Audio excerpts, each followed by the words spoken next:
Come see us on tour in Dallas, Texas, Baltimore, Atlantic City, Cohoes, New York, and Providence, Rhode Island. Go to jimmydore.com for a link for tickets, and only there.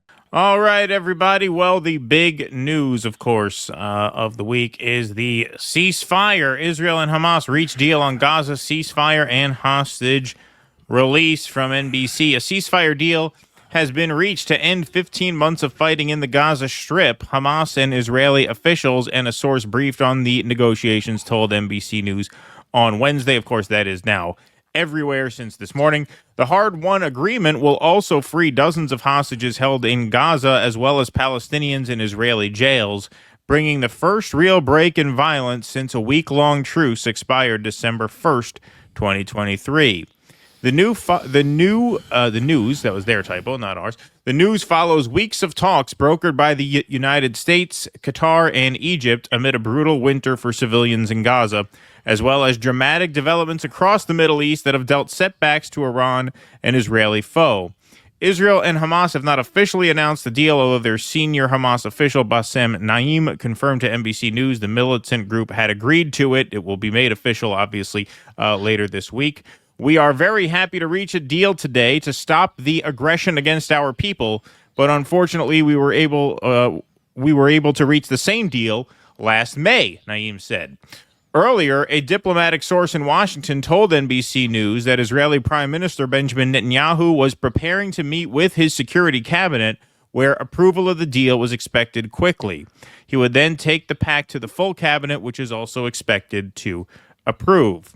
Israel's Supreme Court would have 24 hours to permit an appeal, so the earliest a ceasefire could go into effect would be Friday, the source says, so that's technically when this is a done deal. The first group of hostages would come out Sunday, the person added.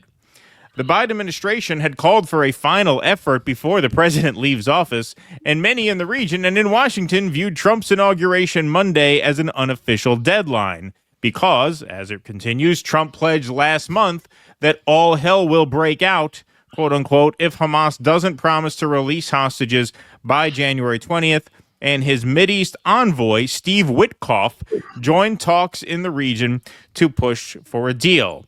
The status of dozens of hostages still held by Hamas has riven Israeli society, with families of remaining hostages leading a campaign to pressure the government to strike a deal.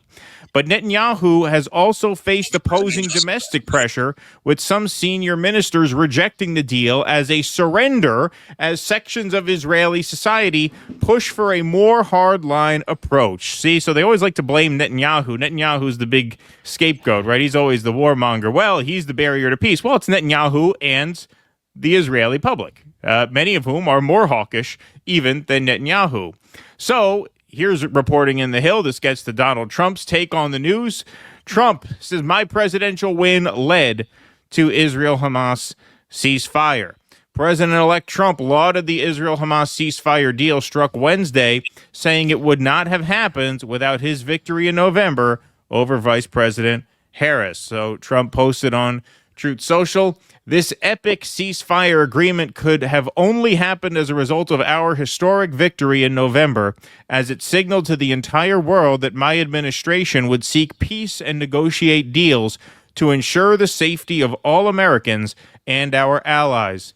I am thrilled American and Israeli hostages will be returning home to be reunited, with their families and loved ones. With this deal in place, my national security team, through the efforts of Special Envoy to the Middle East, Steve Witkoff, will continue to work closely with Israel and our allies to make sure Gaza never, big capital letters, again, becomes a terrorist safe haven. Well, that's a little worrying. We will continue promoting peace through strength throughout the region as we build upon the momentum of this ceasefire to further expand the historic Abraham Accords. This is only the beginning of great things to come for America and indeed the world. Sorry, were you going to say something? Can I just say, when he says that we want to work closely with Israel and our allies to make sure Gaza never becomes a safe haven for terrorists again, maybe he means that he's not going to allow Bibi Netanyahu to fund them. Yeah, anymore. Maybe he'll cut off. Right, that maybe would be nice. They'll have some campaign finance reform in Israel. Maybe that would would go a long way. I have an idea how you could do that. You could just stop fucking funding them. Right. Yeah. Yeah, exactly. Yeah. Exactly. Okay.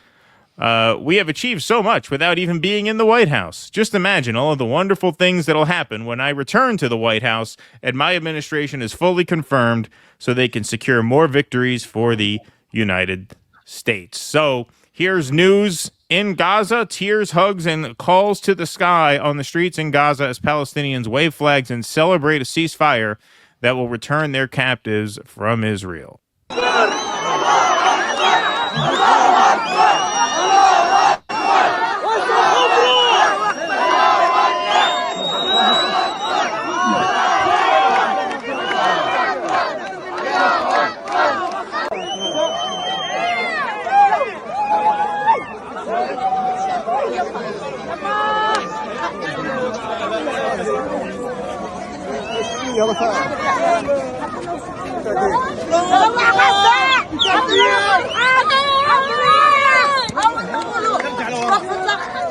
It's kind of heartbreaking.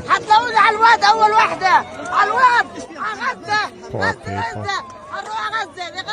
You know, there's videos like this all over the internet of Gazans celebrating the ceasefire deal. And it just brings to mind, you know, all the videos that we've seen over the past year from Israelis and Israeli government officials and even just Israeli rank and file civilians talk about how there are no innocent people in Gaza. None of them are innocent. Well, if none of them are innocent, why are there all these videos of them celebrating a peace deal? Right? If they're such savages, right? If they are so bloodthirsty, right? If they have such violence in their hearts, why are they excited over a ceasefire? Why aren't they protesting their government saying, no, how could you sign a ceasefire? We want more blood. We want more blood, because that, incidentally, is exactly what a lot of Israelis doing this week as fear set in that Netanyahu was going to make a deal. So these are Israelis protesting the ceasefire. Oh, my God. Do not pressure us to give in to the Hamas. Pressure them to give in to us. Such sick people, man. Okay, so who's the warlike population? Who are the savages? Who wants war more? Who's more bloodthirsty? The rank and file Palestinians or the rank and file Israelis? Because the Palestinians seem overjoyed that we finally have a peace deal. And it's the Israelis who think that they got shafted in this. They want more blood, more violence. So who's who? What do you guys think about that? Well, it is quite a, I think I saw you guys talking about this the other day when they like to say, the Palestinians teach their kid to hate Jews, right? Yeah. And it's like, at best, this is both sides at best. I mean, we've all, better than I do. I mean, you guys are both Jews. I'm sure you've seen the videos of Israeli kids being taught to hate Arabs. You know, those videos they don't like to show you. You don't have to teach somebody to hate people who are murdering them, who are bombing their homes, and who are killing their them. relatives. You have people whose whole families have been wiped out. You have all these horror stories about people leaving their family at the hospital and coming back and they're all dead. You don't need to raise them to hate the people who did that to them. You drove them off their land in the Nakba, and you've been unrelentingly stealing their land, murdering, torturing, and imprisoning them since then. It doesn't require any teaching. That's one of the most insane things that you hear from these Zionists. That's what passes for liberal. We have to teach them not to hate. You're never going to teach people not to hate people who are killing them and the people they love. Exactly. No, I forget what I was going to say. Oh, the Abby Martin. When I don't know if you've seen those interviews she did on the streets. Oh yeah. Those went everywhere. Yeah, absolutely. Yeah, when she was just interviewing run-of-the-mill Israelis and asking them, and the most vile, disgusting. It was the things that you would picture Nazis saying about Jews. They were saying about Palestinians. Sure. It's quite It is maybe the most stunning, remarkable things of this generation, how we've become aware of how the Israelis became the thing that they have been fighting against their whole life. And I'm not saying Jews, I'm saying Zionists, right? Because I know lots of Jews who are not pro-Israel. So that's right. Yeah. Well, how is Israel taking this generally? Well, Zionists are losing their minds after Trump forces a ceasefire, and it's so satisfying, says Adam. We were better off with Kamala. We are better off with Kamala. She was so weak, we could have done anything with her. Niall Berg says Israeli sources confirm that Israel plans to release literal murderers and countless terrorists in exchange for Israeli civilians. Has Bibi gone insane? Why is he agreeing to this? Cheryl's very upset. To those still saying Trump has nothing to do with this hostage deal, listen for yourselves. He has everything to do with it, and it doesn't matter what anybody thinks or says. This will not end well for Israel. So here is a brief piece of sound of Trump calling into whatever this show is. That we are very close to getting it done. And they have to get it done. If they don't get it done, there's going to be a lot of trouble out there, a lot of trouble like they have never seen before. And they will get it done. And I understand there's been a handshake and they're getting it finished, and maybe by the end of the week. But it has to. Yep. So there's Donald Trump foreshadowing that. Israel would have been better off with Kamala Harris. This is Bibi and Israelis in general losing their bet on Trump. And Shael says, of course, she would have been better for everyone. Everyone. Awful news. I'm shocked if this is the deal. From what I read in this tweet, Israel has given in to all their demands and get nothing in return but dead hostages and no guarantees. Wow. Well, like most things Israeli says, that's not really true. The 33 hostages, I think they released 23 living ones, and then there are 10 who had passed away. Cheryl says, I can't sleep. I feel sick to my stomach about this insane deal and what my husband shared with me and just all of it. And the finer details of the deal being proposed is a slap in the face of the alleged 33 or 34. All right, I got to do it. Of the alleged 33 or 34 hostages to be released in phase one, only 3 will likely be released on day one. Then a handful more a week later, then another handful. It won't be all at once. And so much can go wrong. Go ahead, you got more. You got 3 more paragraphs. I'm not doing 3 paragraphs. But more importantly, just the very fact we're being threatened to accept this deal by a foreign government. So you're being threatened to accept this deal by a foreign government. Interesting. You seem to like the foreign government when the foreign government gives you billions of dollars to wage your wars. You took the money. You took the weapons. But now you don't like being pushed around by a foreign government. Now all of a sudden we're a foreign government. Who has proven that it doesn't have Israel's best interest at heart. Yeah, no, we don't have best. No. Our government has not been sufficiently loyal to Israel. Yeah. As a world, we've just given terrorists all over the world details of our weakness. Instead of mass shootings, we're going to start seeing mass kidnappings as happens in Africa. Wow. No, these people. Terrorist groups learn from each attack they commit. They see what works and what doesn't. I like this. Exactly like the velociraptors testing the electric fence in Jurassic Park. Yeah, she must be a Thomas Friedman fan. I was just going to say she must have read that article. Yeah. They're like Safaka lemurs coming over the fence sideways. I knew he was right. Bibi is the Safaka lemur. He is a sideways bipedal primate. And now they found our weakness, and it will be exploited time and again. Your weakness. What is your weakness? That the United States at some point is going to stop you from doing a genocide? Right. Yeah. And we at some point said, all right, enough is enough. You have to wrap this up. Yep. That's weakness. I have so much more I could say, but what's the point? There is no positive outcome here.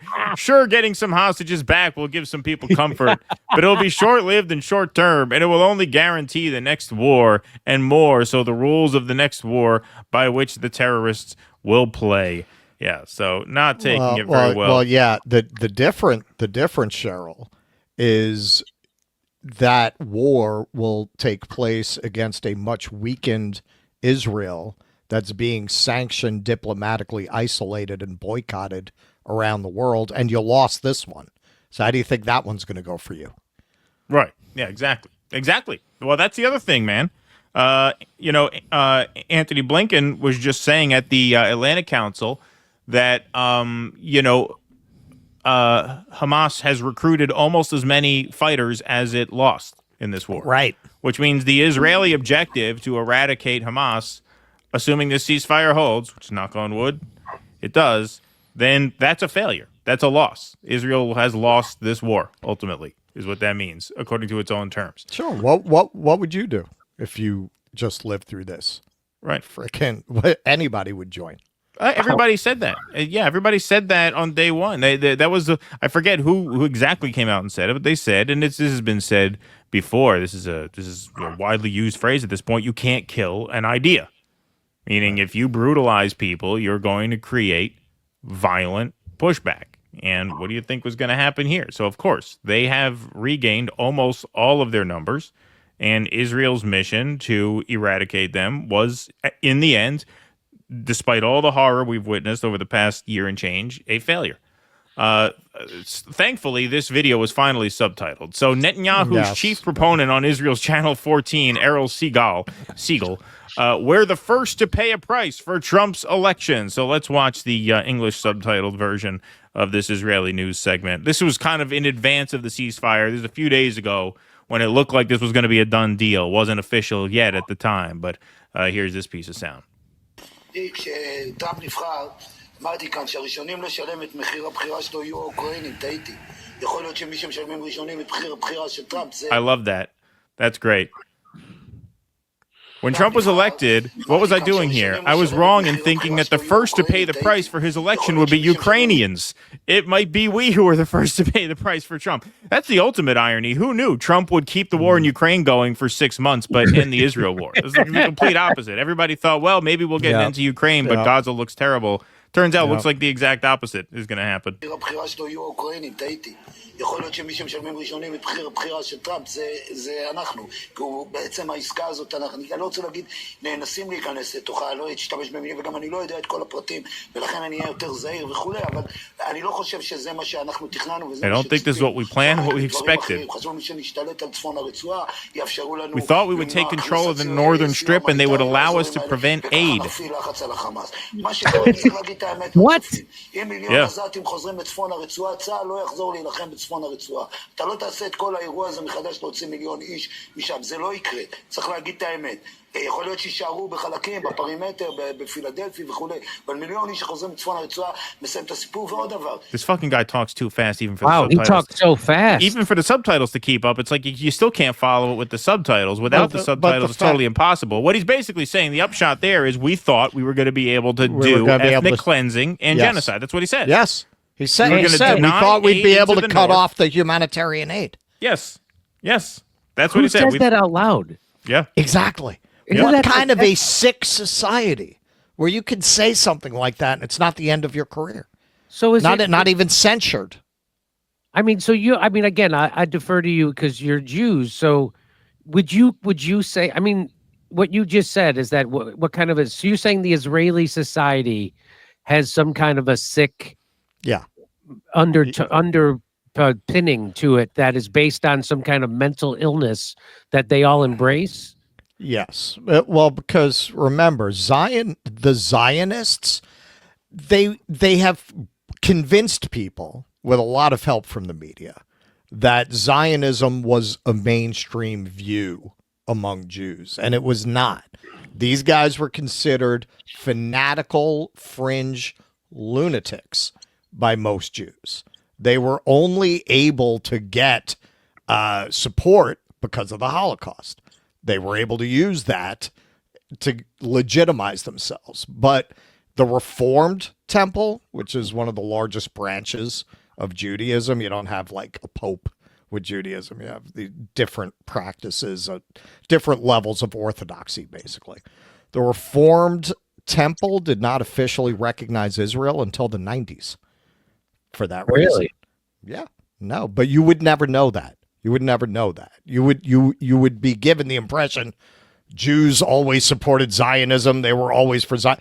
Look, now keeping it real, most Jews have been brainwashed into thinking that Israel and Judaism are one and the same.